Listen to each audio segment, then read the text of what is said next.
बिहार से उठेगी हिंदू राष्ट्र की आवाज।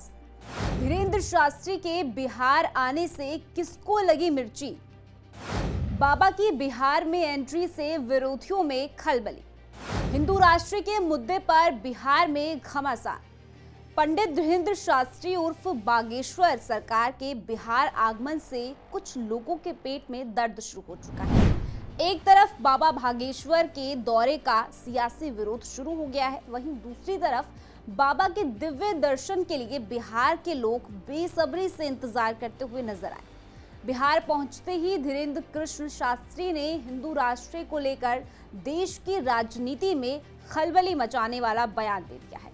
खुद को हिंदुओं का प्रचारक बताने वाले धीरेन्द्र शास्त्री ने ये तक कह दिया कि ये देश किसके बाप का नहीं है। उन्होंने कहा कि ये देश बाबर का नहीं है, ये देश रघुबर का है, ये देश राम कृष्ण और संतों का है।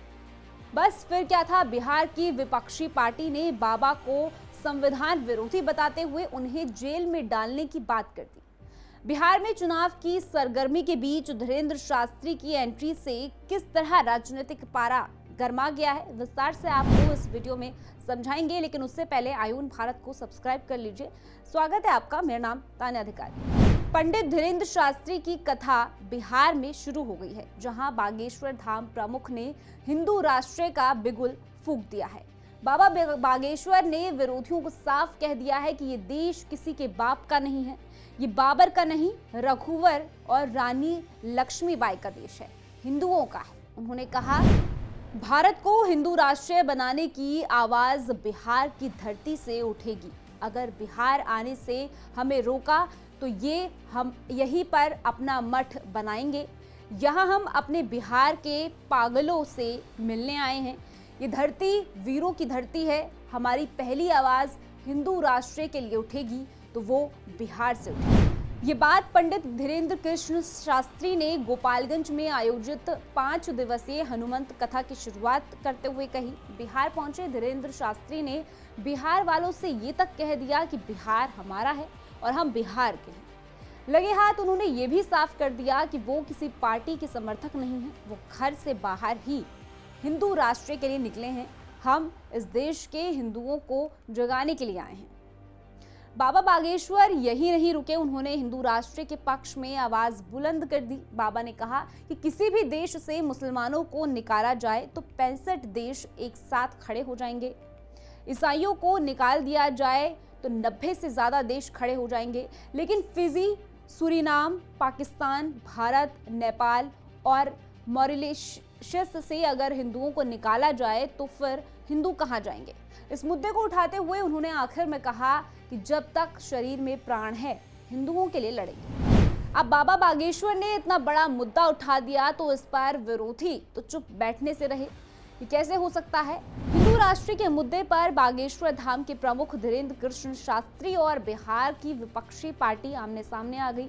बिहार में चुनावी सरगर्मी के बीच धीरेन्द्र शास्त्री के बयान पर आरजेडी के विधायक चंद्रशेखर बौखला गए और अब तक का सबसे बड़ा और संगीन आरोप लगाते हुए कह दिया कि धीरेन्द्र शास्त्री को जेल में डाल देना चाहिए। धीरेन्द्र शास्त्री संविधान विरोधी बात करते हैं। उन्होंने कहा कि हिंदू राष्ट्र बनाने की इजाजत क्या हमारा संविधान देता है।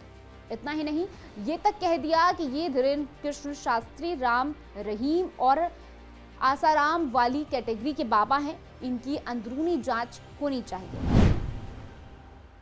देखिए, बिहार में इस साल चुनाव होने वाले हैं। ऐसे में लालू यादव की पार्टी का हिंदू राष्ट्र के मुद्दे पर इस तरह का बयान देने के पीछे आखिर वजह क्या है, ये आपको कुछ ग्राफिक्स के जरिए समझाने की कोशिश करते हैं। देखिए, इस वक्त बिहार में 17.7% मुसलमान हैं। सामान्य वर्ग की आबादी 15 से ज्यादा सामने आई है। बिहार में अत्यंत पिछड़ा वर्ग 36.01 और अन्य पिछड़ा वर्ग 27.12 है। वही अनुसूचित जाति 19.65। अब ये तो हमने आपको बिहार में वर्ग के हिसाब से लोगों की आबादी का प्रतिशत बता दिया। दरअसल बिहार में वोट का आधार जाति होता है और इस जाति को तोड़ दें तो बिहार का समीकरण बदल जाता है और बाबा यही करने की कोशिश कर रहे हैं। अब आइए आपको एक नजर बिहार के जातीय गणित पर भी डलवाते हैं।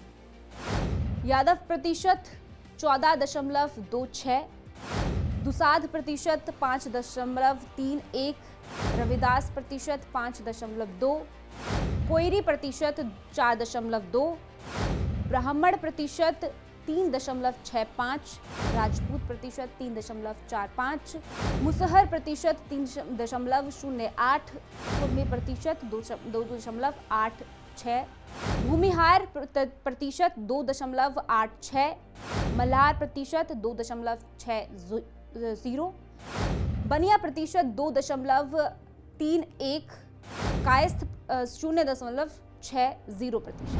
अब अगर 2014 के लोकसभा चुनाव की बात की जाए तो बड़ा सवाल ये है कि मुसलमान यादव के 32% वोटों के बजाय आरजेडी को 2014 में 20% और 2019 में इससे भी कम 15% ही वोट क्यों मिले। शायद यही कारण है कि अब लालू यादव अपने नाराज मुस्लिम वोट बैंक एक बार फिर से अपने पाले में करने की कोशिश कर रहे हैं। लेकिन आरजेडी को इस तरह की राजनीति का लाभ कब और कितना मिलता है वो तो आने वाला वक्त बताएगा। लेकिन जिस तरह से आरजेडी के बड़े चेहरे ने बाबा बागेश्वर के आगमन के विरोध में मोर्चा खोल दिया है, उसकी भी चर्चा बिहार में खूब हो रही है। फिलहाल इस रिपोर्ट में इतना ही। पूरी खबर को लेकर आपकी क्या कुछ राय है कमेंट सेक्शन में हमें जरूर बताइएगा। बाकी देश और दुनिया की ऐसी खबरों के लिए आप जुड़े रहिए आयुध।